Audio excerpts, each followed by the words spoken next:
Mahmudur Rahman sir আজকে ভারত সম্পর্কে একটি বক্তব্য দিয়েছেন।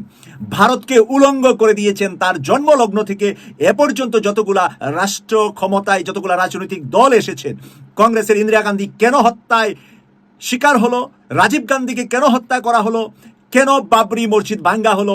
এই বাংলাদেশের নাম হচ্ছে বাংলাদেশ। তবে আরেকটা বাংলাদেশের স্বপ্ন দেখছে শিক্ষার্থীরা, আর শিক্ষার্থীদের এই স্বপ্নের পেছনে সবচেয়ে বড় ভূমিকা রাখছেন অন্তর্বর্তী সরকারের প্রধান উপদেষ্টা ডক্টর মোহাম্মদ ইউনূস।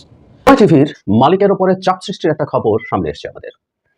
এই বৈষম্য বিরোধী ছাত্র আন্দোলনের একজন খুবই গুরুত্বপূর্ণ নেতা যারা হাসনাত আব্দুল্লাহর নাম তার সাথে জড়িয়েছে এবং যা যা ঘটেছে এটা অত্যন্ত ন্যাক্কারজনক। আমি যারা হাসনাত আব্দুল্লাহর বক্তব্য নিয়ে কথা বলতে চাই। আসলে ওখানে কি ঘটেছে আমরা এর মধ্যে জেনে গেছি এবং এর অনেকগুলো ডাইমেনশন আছে। প্রথম ডাইমেনশনটা একটু বলে নেই, সেটা হলো আমাদের দেশের মিডিয়া। নরসিংদীতে বিএনপির দুই গ্রুপের সংঘর্ষে আহত শ্রমিক দল নেতার মৃত্যু। দর্শক, নরসিংদীর খবর যখন আমি আপনাদের সামনে বলি তখন বারবার বলি এই জেলাটা বাংলাদেশের যে কোনো জেলা থেকে একেবারে বিচ্ছিন্ন। সম্ভবত সহিংসতার দিক থেকে প্রথমে নরসিংদী, তারপরে ব্রাহ্মণবাড়িয়া, তারপর হয়তো সিরিয়ালি অন্যান্য জেলা, কিন্তু সবার উপরে নরসিংদী। সেখানে টেটা বল্লম নিয়ে আদিম যুগের মতন করে বিশ্ব রাজনীতির মঞ্চে উত্তেজনার পারদ চড়ছে। ইউরোপের বৃহত্তম অর্থনৈতিক দেশগুলো যেমন জার্মানি, ফ্রান্স এবং স্পেনের জন্য সাময়িক ব্যয় বৃদ্ধি বড় চ্যালেঞ্জ। আসনের মাপকাঠির উপর ঠিক তখন মোদি প্রশাসনের ভুলে ভারত হারাচ্ছে তাদের সবথেকে বড় আন্তর্জাতিক বাণিজ্য বাজার।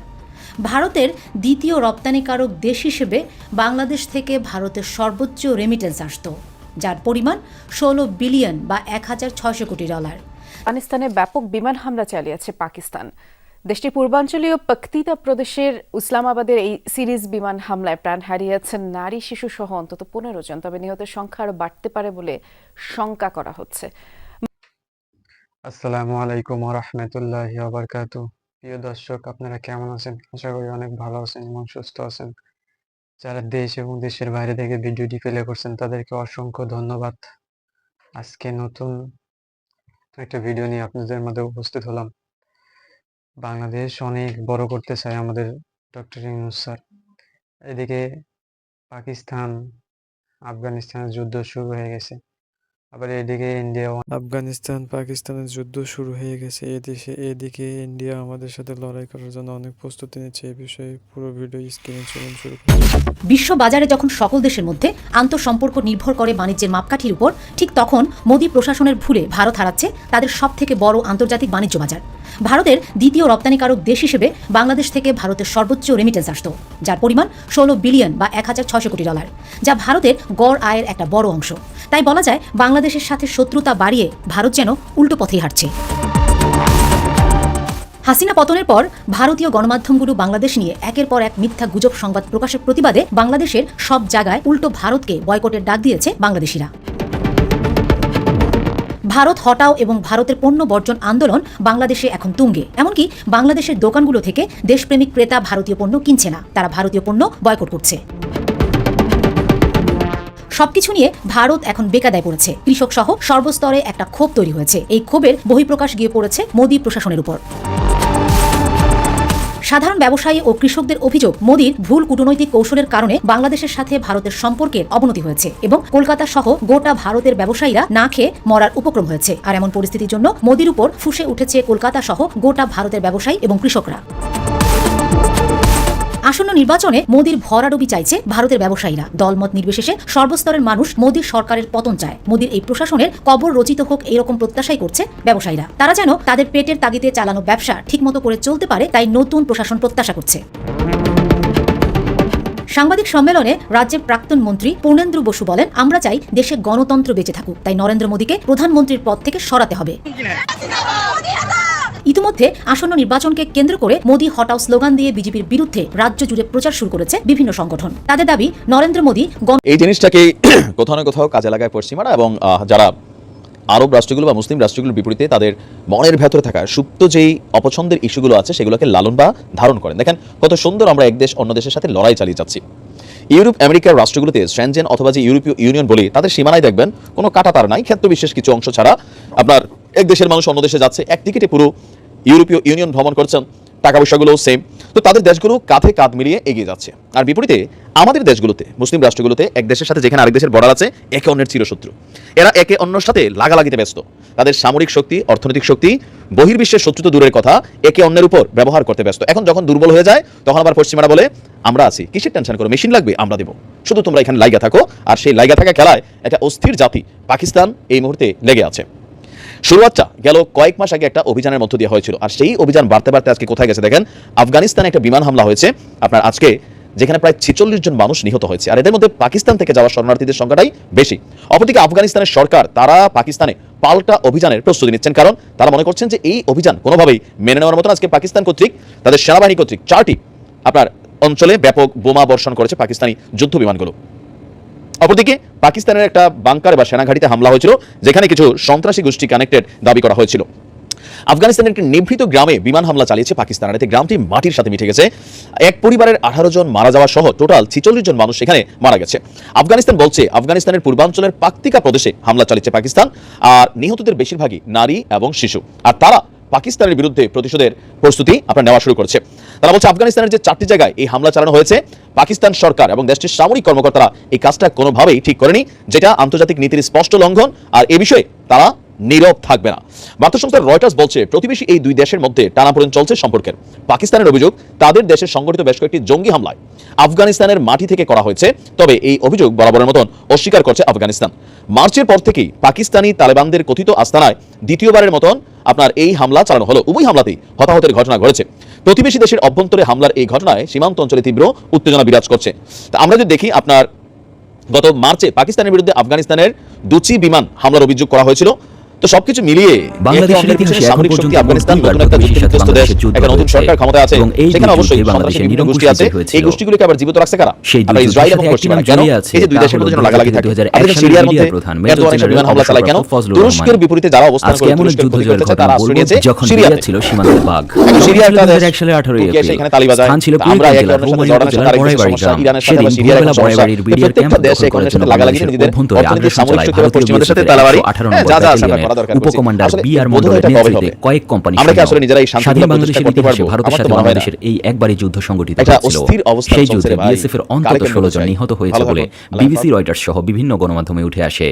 যদিও একাধিক অসমর্থিত সূত্র, এমনকি তৎকালীন ডিজিবিডিআর এর মাধ্যমে জানা যায় রৌমারি যুদ্ধ যখন হচ্ছিল ওদের সঙ্গে পদুয়া রৌমারি, একটু জানতে চাই এই ফাঁকে ওইখানে যদিও জানি সম্ভবত কতজন 18 জন নিহত হয়েছিল, টোটাল নিহত হয়েছে 400। টোটাল 400। অন্যদিকে বাংলাদেশের 2 জন বিডিআর সদস্য শহীদ হন। ঘটনা শুরু হয় ভারতের আগ্রাসনমূলক আচরণের মাধ্যমে। তারা স্বাধীনতার পর থেকেই আমাদের সিলেটের ডাউকি সীমান্তবর্তী পদুয়া দখল করে রেখেছিল। 2001 সালের 15 এপ্রিল 70 জন ভারতীয় বিএসএফ এর লজ্জাজনক আত্মসমর্পণের মধ্য দিয়ে বাংলাদেশ পদুয়া ফিরিয়ে নেয়। এই পরাজয় সহ্য করতে পারেনি ভারত। তারা প্রতিশোধ নিতে 18 এপ্রিল তারিখে আবার মাঠে নামে। এবার পদুয়া থেকে 80 কিলোমিটার দূরের রৌমারি সীমান্তের বড়াইবাড়ি গ্রাম দখল করতে এগিয়ে আসে তারা। গত 2 দিন আগের অভিজ্ঞতায় এবার তারা 8 ঘাট বেঁধে আক্রমণ করে। গতবার সেখানে 70 জন সৈন্য আত্মসমর্পণ করেছিল। এবার তারা কয়েক কোম্পানি সৈন্য নিয়ে বাংলাদেশ অভ্যন্তরে অবৈধভাবে ঢুকে পড়ে। এই যুদ্ধের বর্ণনা পাওয়া যায় বিবিসি বাংলার এক প্রতিবেদনে। সেখানে বলা হয় 18 এপ্রিল ভোররাতে বড়াইবাড়ি গ্রামের কয়েকজন বাসিন্দা জমিতে কৃষিকাজ করতে যাচ্ছিলেন। এ সময় তারা দেখতে পান ধান ক্ষেতের মধ্য দিয়ে বহু সৈন্য অস্ত্র নিয়ে হেঁটে আসছে। এই সৈন্যদের কয়েকজন এসে গ্রামবাসীর কাছে হিন্দি ভাষায় জানতে চায় বিডিআর এর ক্যাম্প কোথায়। তখন গ্রামবাসী বুঝতে পারে এরা ভারতের বিএসএফ সদস্য, আর গ্রামবাসী বিএসএফকে বিডিআর এর ক্যাম্প না দেখিয়ে অন্যদিকে পথ দেখিয়ে দেন। সেদিন সেখানে উপস্থিত ছিলেন সাইফুল ইসলাম লাল নামে একজন। বাংলাদেশের সীমান্তের অভ্যন্তরে বিএসএফ এর ঢুকে পড়ার খবরটি বেশ দ্রুতই বড়াইবাড়ি বিডিআর ক্যাম্পে পৌঁছে দেন এই সাইফুল ইসলাম। তিনি নিজেও আনসার ও গ্রাম প্রতিরক্ষা বাহিনীর প্রশিক্ষণপ্রাপ্ত ছিলেন। সাইফুল যখন বিডিআর ক্যাম্পে খবরটা পৌঁছে দিতে যান তখন দেখতে পান সেখানে মাত্র 8 জন বিডিআর সদস্য রয়েছে। সাইফুলের ভাষ্যমতে মাত্র 8 জন বিডিআর সদস্যই যুদ্ধের প্রস্তুতি নিতে শুরু করে। তারা শত শত বিএসএফ এর আক্রমণের খবর পেয়ে মোটেও বিচলিত হননি। প্রত্যক্ষদর্শীদের বর্ণনা মতে ভোর 5টা থেকে তীব্র গোলাগুলির আওয়াজে প্রকম্পিত হয়ে ওঠে বড়াইবাড়ি গ্রাম ও তার আশেপাশের এলাকা। এদিকে বিডিআর এর মাত্র 8 জন সদস্য গ্রামের বিভিন্ন জায়গায় অবস্থান নিয়ে বিএসএফকে প্রতিহত করতে শুরু করে। এতে বিএসএফ ভাবে সেখানে পর্যাপ্ত বিডিআর সদস্য রয়েছে। তারা বিডিআর এর হিট অ্যান্ড রান কৌশলের কাছে হোঁচট খায়। এরই মধ্যে বিএসএফকে প্রতিরোধ করার জন্য বিডিআর এর সহায়তায় আনসার ও গ্রাম প্রতিরক্ষা বাহিনীর প্রশিক্ষণপ্রাপ্ত 12 জন সদস্যকে একত্রিত করে নিয়ে আসেন কুড়িগ্রামের সাবেক সংসদ সদস্য রুহুল আমিন। বাংলাদেশি সামরিক ও অসামরিকের সমন্বয়ে গঠিত এই ছোট্ট দলটি প্রচণ্ড মনোবল এবং সাহস নিয়ে প্রথম 4 ঘণ্টা টানা লড়াই চালিয়ে যায়। এরই মধ্যে আশপাশের আরও 2টি বিডিআর ক্যাম্প থেকে অন্তত 20 জন সদস্য বড়াইবাড়িতে আসেন। তারা গ্রামের বিভিন্ন জায়গায় অবস্থান নিয়ে বিএসএফকে প্রতিহত করতে শুরু করেন। সকাল 11টা নাগাদ জামালপুর এবং ময়মনসিংহ থেকে বিডিআরের রিইনফোর্সমেন্ট চলে আসে বড়াইবাড়িতে। প্রত্যক্ষদর্শীদের ভাষ্যমতে 18 এপ্রিল ভোর 5টা থেকে 19 এপ্রিল রাত পর্যন্ত চলে যুদ্ধ। এরপর বিএসএফ আর টিকতে না পেরে নিজেদের মৃত সঙ্গীদের লাশ নিয়ে ভারতের অভ্যন্তরে পালিয়ে যায়। পরদিন বড়াইবাড়ির বিভিন্ন জায়গায় আরও 16 জন বিএসএফের মৃতদেহ পড়ে থাকতে দেখা যায়। স্থানীয় বাসিন্দা এবং তৎকালীন বিডিআর সদস্যদের দাবি ছিল সেই ঘটনায় বিএসএফের অন্তত 100 জন সৈন্য নিহত হয় এবং বেশিরভাগ মৃতদেহ বিএসএফ পালানোর সময় ভারতে নিয়ে গেলেও 16টা মৃতদেহ তারা নিয়ে যেতে পারেনি। এভাবেই বড়াইবাড়ি সীমান্তে বাংলাদেশের কাছে শোচনীয়ভাবে পরাজিত হয় ভারত। বড়াইবাড়ি ঘটনার পর মেজর জেনারেল অবসরপ্রাপ্ত ফজলুর রহমানকে বিডিআরের প্রধানের পদ থেকে সরিয়ে সেনাবাহিনীতে ফেরত আনা হয়। এরপর তাকে সেনাবাহিনী থেকে বাধ্যতামূলক অবসরে পাঠানো হয়। আর বর্তমান সময়ে এসে 2009 সালের মর্মান্তিক বিডিআর হত্যাকাণ্ডের তদন্ত কমিশনের প্রধান করা হলো সেই সীমান্তের অতন্ত্র প্রহরী মেজর জেনারেল অবসরপ্রাপ্ত ফজলুর রহমানকে। নরসিংদীতে বিএনপির দুই গ্রুপের সংঘর্ষে আহত শ্রমিক দল নেতার মৃত্যু। দর্শক, নরসিংদীর খবর যখন আমি আপনাদের সামনে বলি তখন বারবার বলি এই জেলাটা বাংলাদেশের যে কোনো জেলা থেকে একেবারে বিচ্ছিন্ন।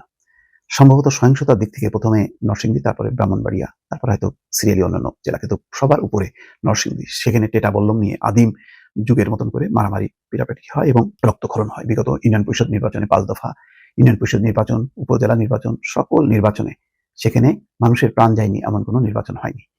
এর বাইরে আছে আরো ঘটনা। সেই ঘটনায় দেখা যায় যে দলীয় অর্থাৎ আওয়ামী লীগের নিজেদের মধ্যে হানাহানি, মারামারি, এমনকি বিএনপি যখন নাকি শেখ হাসিনার সময় যে খারাপ অবস্থার মধ্যে ছিল, সেই অবস্থার মধ্যেও ছাত্র দল বা অন্যান্য সংগঠনের মধ্যে তাদের অন্তর্বিরোধ। আর এখন তো বলতে গেলে বিএনপিকে আধা সরকারি, অর্থাৎ নির্বাচন হবার পর হয়তো তারা সরকারি হবে, এখন আধা সরকারি দল।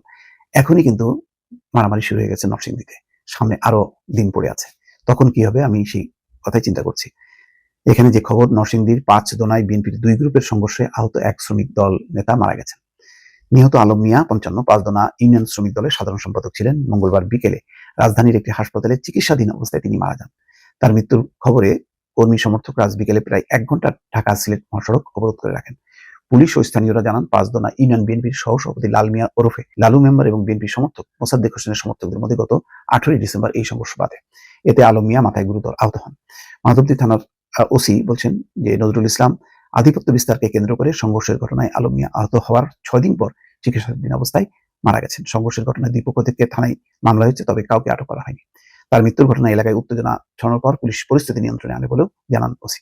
যা ঘটনাটা হয়তো মনে হতে পারে যে একজনের মৃত্যু, কিন্তু এটা তো একটা সূত্রপাত হইতে পারে। তারপরে কি অবস্থা হতে পারে? পাল্টা একটা অবস্থান, অর্থাৎ প্রতিশোধ। এবং এইটা ভাবেই মানে নরসিংদীর আমি গত 5-6 বছর ধরে যেই ঘটনার প্রভাবগুলো প্রতিনিয়ত দেখি, যে এখানে একটা ঘটনা ঘটে তার রেশ অনেক দিন থাকে, বছরের পর বছর থাকে। সুতরাং দলীয়ভাবে অন্তত যদি বিএনপি এটা নিয়ন্ত্রণ করতে পারে ভালো, আর যদি নিয়ন্ত্রণ করতে না পারে তাহলে গত 15 বছর ধরে যে ধরনের সংঘাত, যে ধরনের পরিস্থিতি লক্ষ্য করা গেছে, হানাহানি, মারামারি, রক্তপাত, সেই ঘটনাই চলতে থাকবে। এর ব্যতিক্রম কিছু হবে না। দর্শক ভালো থাকবেন, আল্লাহ হাফেজ। বিশ্ব রাজনীতির মঞ্চে উত্তেজনার পারদ জুড়ছে। ইউরোপের বৃহত্তম অর্থনৈতিক দেশগুলো যেমন জার্মানি, ফ্রান্স এবং স্পেনের জন্য সাময়িক ব্যয় বৃদ্ধি বড় চ্যালেঞ্জ। আসন্ন নেটো শীর্ষ সম্মেলন কি একটি সমাধান নিয়ে আসবে, নাকি আরও বিপদ বাড়াবে? রাশিয়ার প্রতিরক্ষা মন্ত্রী এবং কূটনীতিকরা বারবার হুঁশিয়ারি দিচ্ছেন। নেটো বিশ্বের অন্যতম শক্তিশালী সামরিক জোট, যার 32টি সদস্য দেশ রয়েছে। এই জোটটি প্রতিষ্ঠিত হয়েছিল দ্বিতীয় বিশ্বযুদ্ধের পর, যাতে ইউরোপ, উত্তর আমেরিকা এবং তার আশপাশের দেশগুলোকে সুরক্ষা প্রদান করা যায়। তবে সুরক্ষা মানে শুধু সামরিক শক্তির উন্নতি নয়, বরং এর জন্য প্রয়োজন যথাযথ অর্থনৈতিক বিনিয়োগও। শুরু থেকেই নেটো দেশগুলোর একটি নির্দিষ্ট সামরিক ব্যয়ের লক্ষ্য ছিল, প্রত্যেক সদস্যকে তাদের জিডিপির 2% সামরিক খাতে ব্যয় করতে হবে। কিন্তু বর্তমানে এই লক্ষ্যটি আর যথেষ্ট নয়। বিশ্ব রাজনীতি, বিশেষ করে ইউরোপীয় অঞ্চলের সামরিক পরিস্থিতি এখন অনেকটাই পরিবর্তিত। নেটো এর শীর্ষ নেতৃত্ব, বিশেষ করে মার্কিন যুক্তরাষ্ট্রের প্রেসিডেন্ট ডোনাল্ড ট্রাম্প 3% ব্যয়ের একটি নতুন লক্ষ্য রেখেছেন। কিন্তু 3% এই লক্ষ্য নেটোর সদস্য দেশগুলোর জন্য বাস্তবসম্মত কিনা তা নিয়ে তৈরি হয়েছে বিতর্ক। স্প্যানিশ সংবাদপত্র এল পাইসের প্রতিবেদনে জানানো হয়েছে, বেশ কিছু নেটো সদস্য দেশ এই 3% লক্ষ্য পূরণের ব্যাপারে উদ্বিগ্ন। কূটনৈতিক সূত্র অনুযায়ী আগামী জুলাই মাসে নেটো শীর্ষ সম্মেলন অনুষ্ঠিত হতে পারে, যেখানে এই নতুন ব্যয়ের লক্ষ্য অনুমোদিত হতে পারে। তবে কিছু সদস্য দেশ এতে রাজি হতে নারাজ, কারণ তাদের মতে 3% এর লক্ষ্য অত্যন্ত উচ্চ। তাদের মতে নেটো যদি সত্যিই চায়, তবে প্রথমে 2% এর লক্ষ্য পূর্ণ করা উচিত। বিশ্বের অনেক দেশ সামরিক ব্যয় বাড়ানোর জন্য প্রস্তুত নয়। যেমন স্পেন বর্তমানে তার জিডিপির মাত্র 1.28% সামরিক ব্যয়ে দাঁড়িয়ে রয়েছে, যা নেটোর অন্যতম সদস্যদের তুলনায় অনেক কম। স্পেন সরকার 2029 সালের মধ্যে 2% ব্যয়ের লক্ষ্য পূরণের পরিকল্পনা করছে, তবে এই উদ্দেশ্য বাস্তবায়ন করা তাদের জন্য বড় চ্যালেঞ্জ হতে পারে। অন্যদিকে জার্মানি ও ফ্রান্সও 2% ব্যয়ের লক্ষ্য পূরণে ইতোমধ্যে কঠিন পরিস্থিতির সম্মুখীন। কি হবে যদি নেটো সদস্যরা 3% ব্যয়ের লক্ষ্য পূরণ করতে না পারে? রাশিয়া এই পরিস্থিতি পর্যবেক্ষণ করছে এবং নেটোর বর্তমান নীতি নিয়ে উদ্বেগ প্রকাশ করেছে। রাশিয়ার উপপররাষ্ট্রমন্ত্রী আলেকজান্ডার গ্রুশকো সম্প্রতি মন্তব্য করেছেন, নেটো যদি নিজেদের অগ্রাধিকার এইভাবে নির্ধারণ করে তাহলে পরিস্থিতি আরও খারাপ হতে পারে। তিনি জানান, নেটো যেভাবে নিজেদের সামরিক প্রস্তুতি বাড়াচ্ছে তাতে রাশিয়ার নিরাপত্তা ঝুঁকির মধ্যে পড়ছে। রাশিয়ার প্রতিরক্ষামন্ত্রী আন্দ্রে বেলোসভও একই ধরনের সতর্কতা উচ্চারণ করেছেন, যেখানে তিনি বলেছেন এমন পরিস্থিতি তৈরি হতে পারে যে নেটো এবং রাশিয়ার মধ্যে সরাসরি সংঘর্ষের পরিস্থিতি সৃষ্টি হবে। তার মতে, ইউরোপে নেটো এবং রাশিয়ার মধ্যে ভবিষ্যতে সরাসরি সংঘর্ষের আশঙ্কা রয়েছে, যার জন্য রাশিয়াকে প্রস্তুত থাকতে হবে। প্রিয় দর্শক, পুরো ভিডিও দেখার জন্য আপনাদেরকে অসংখ্য ধন্যবাদ। দেখেন প্রিয় দর্শক, আগে আমাদের সাথে ইন্ডিয়ার অনেক ভালো সম্পর্ক ছিল, সুসম্পর্ক ছিল। এখন আমরা সুসম্পর্ক করতে চাই, কিন্তু ইন্ডিয়ার কিছু মিডিয়ার কিছু রাজনীতিবিদ যারা নিজের স্বার্থের জন্য বাংলাদেশের বিরোধী কথা বলে। আপনার মূল্যবান মতামত অবশ্যই কমেন্ট বক্সে জানাবেন, আর নতুন নতুন ভিডিও পেতে আমাদের চ্যানেলটি সাবস্ক্রাইব করে রাখুন। দেশ বিদেশের যত ভাইরাল ভিডিও আছে ইনশাল্লাহ এই চ্যানেলে পাবেন। অবশ্যই চ্যানেলটি সাবস্ক্রাইব করে আমাদের পাশেই থাকুন, সত্য বলতে সাহায্য করুন। ধন্যবাদ। পরে আবার দেখা হবে যে কোনো একটা ভিডিওতে ইনশাল্লাহ। ততক্ষণ পর্যন্ত আল্লাহ আপনাদেরকে ভালো রাখুক, সুস্থ রাখুক, এই কামনা করে আজকে শেষ করছি। আল্লাহ হাফেজ।